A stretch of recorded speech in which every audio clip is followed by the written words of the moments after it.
ఎవరైనా కానివ్వండి, మంత్రులు కానీ, ఎమ్మెల్యే కానీ, ఆఖరి కార్యకర్తలైనా సరే దయచేసి కూటమి ప్రభుత్వాన్ని విడగొట్టొద్దండి. ఆల్రెడీ పవన్ కళ్యాణ్ వల్ల వచ్చింది కూటమి అధికారంలోకి. సో పవన్ కళ్యాణ్ వచ్చింది కదా అని చెప్పి పవన్ కళ్యాణ్ విడగొడితే మళ్ళీ మొదటికి వెళ్ళిపోతారు. ఇది నా అభిప్రాయం కాదండి. ఒక మామూలు ఓటు వేసే మామూలు ఒక వ్యక్తిగా చెప్తున్నాను. పవన్ కళ్యాణ్ వల్ల వచ్చిన అధికార కూటమి కూటమి ప్రభుత్వం పవన్ కళ్యాణ్ ఏమన్నా ఏది చేస్తే ఈ కూటమి ప్రభుత్వం ఉండదండి. అసలు ఈ అగ్గిరాజు కూడా అనే కారణం ఏంటంటారు? పవన్ కళ్యాణ్ 80% సైడ్ చేయాలనే ఉద్దేశమా? లేదు, తప్పండి. ఆయన ఏదో ఒక ఎమ్మెల్యేనో మంత్రినో, ఆయన పేరు శ్రీనివాస ఏదో చెప్పాం, సోమిరెడ్డి కాదు, సోమిరెడ్డి కంటే ముందే ఇంకొకరు మాట్లాడినారు. సో వాళ్ళు ఏదో మనసులో మాట బయట పెట్టారు, దాన్ని రాసుకుని మనసులో మాట బయట పెట్టడంలో ఎటువంటి తప్పే లేదు. కానీ సమయం సందర్భం అనేది ఉంటది. ఆ స్టేజ్ మీద పబ్లిక్ మీడియా చూస్తున్నప్పుడు అలా చెప్పడం అంటే తప్పు. ఇంకో విషయం ఏంటంటే అసలు ఇది టీడీపీ అధినాయకుడు చంద్రబాబు నాయుడుకి నారా లోకేష్ తెలియకుండా ఏమీ జరగలేదు అనేది ఒక వాదన ఉంది. అవును, కరెక్ట్. హైకమాండ్ కూడా ఇప్పుడు సీరియస్ అయింది. ఇప్పుడు ఏంటంటే వాళ్ళు ఎమ్మెల్యే కానీ మంత్రి గారు చేసినటువంటి కొన్ని వాదనలు, కొన్ని మనసులో మాట పెట్టినటువంటి మాటలు కానీ వాటిని ఇంకొకసారి బయట పెట్టద్దు. దయచేసి డిప్యూటీ సీఎం కాదు, ఏ పదవి గురించి కూడా మాట్లాడొద్దునే హైకమాండ్ సీరియస్ అయింది. హైకమాండ్ అంటే ఏదో కాదండి, కూటమి ప్రభుత్వం. ఇంకా మన చంద్రబాబు నాయుడు సీరియస్ అయ్యాడు.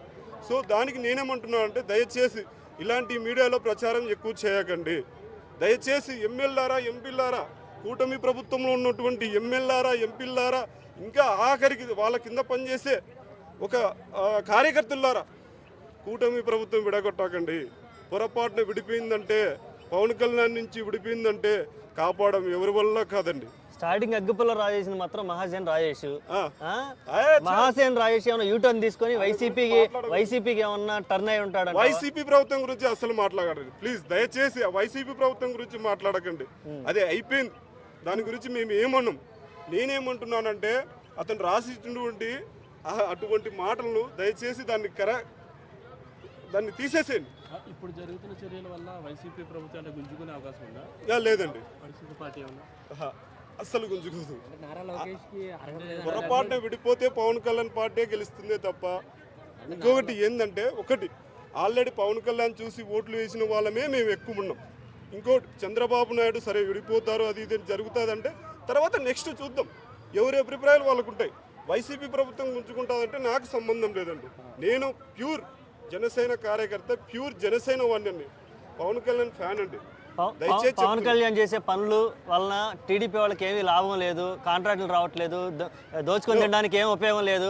పవన్ కళ్యాణ్ వల్ల ఇబ్బంది అవుతుంది మాకు అనే ఉద్దేశం వల్ల ఫీల్ అయ్యి మీరు చెప్పే రాంగ్ క్వశ్చన్ అండి. పవన్ కళ్యాణ్ వల్ల కూటమి ప్రభుత్వం మంచిగా నడుస్తుంది.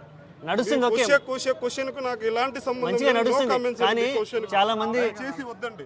పవన్ కళ్యాణ్ రావడం వల్ల, రాసుకోవడం వల్ల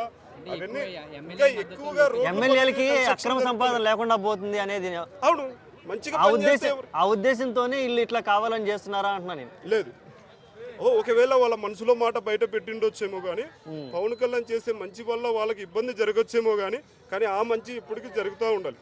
ఆయన చేసే రోడ్ల పనులు కానీ, కన్స్ట్రక్షన్లు కానీ, దానికి సంబంధించినటువంటి గ్రామీణ అభివృద్ధిలో కానీ పవన్ కళ్యాణ్ గారు ముందుకెళ్ళిపోతున్నారు.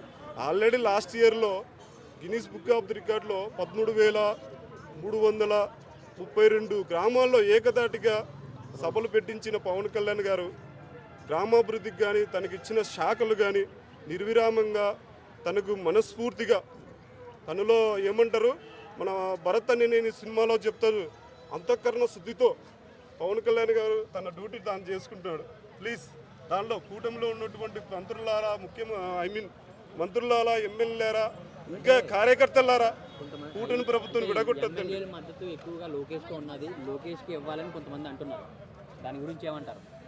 ఏంటి అంటే ఎమ్మెల్యేల మద్దతు ఎక్కువగా లోకేష్కి ఉన్నది, లోకేషే కావాలి డిప్యూటీ సీఎం గా అంటున్నారు. దాని గురించి ఏమంటారు? నేను నో కామెంట్స్ అండి, అది రాంగ్. ఆల్రెడీ చెప్పేసాను ఇప్పుడే. అంటే లోకేష్ అర్హత లేదనకూడదండి.